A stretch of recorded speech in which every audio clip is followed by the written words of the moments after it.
Arrestimi i tij por u bë me sukses nga policia e Kosovës, por jo edhe arrestimi i dytë. Nenad Orloveq, i dënuar me 1 vjet e 3 muaj burgim për sulm ndaj pjesëtarëve të KFOR-it në Zvečan, sot nuk gjendet më në Kosovë. Pasi përfundoi vuajtjen e dënimit për 1 vjet e 3 muaj, emri i tij u rikthye në një tjetër dosje të prokurisë speciale, në atë të barrikadave të vitit 2022. Por kësaj radhe para drejtësisë nuk doli. Sipas njoftimit të dhënë në gjykatën themelore të Prishtinës, Orloveq është e larguar nga Kosova dhe është vendosur në Serbi. Të enjtën e kaluar me urdhër të gjykatës, policia e Kosovës shkoi në banesën e tij për ta sjellë me detyrim në seancë fillestare. Dera mbeti e mbyllur dhe përgjigjja nuk erdhi nga brenda, por nga fqinjet, të cilët sipas policisë thanë se Orloviqi, i njohur me novkën në Mac dhe Rusi, ishte shpërngulur në Serbi. Por arratisja është vetëm kapitulli i fundit i historisë së tij. Në dosjen e prokurisë speciale, një vend të veçantë zën komunikime të nxjerra nga telefoni i tij. Orloveq kishte biseduar edhe me kryeterroristin Milan Radojqićin.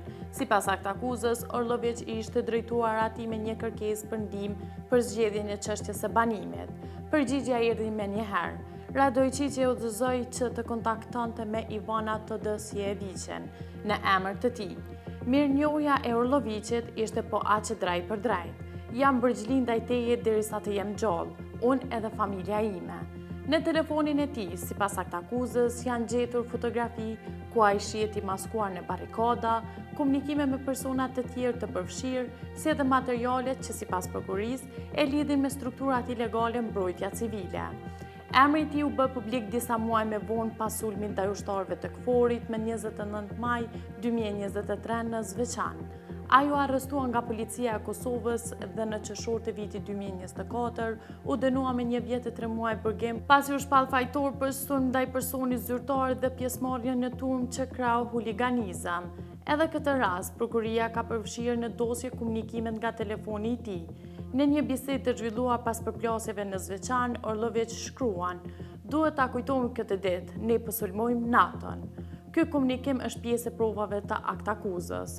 Sipas prokurisë, pas arrestimit të disa pjesëtarëve të strukturave ilegale, Orloveq kishte filluar të diskutonte largimin nga Kosova.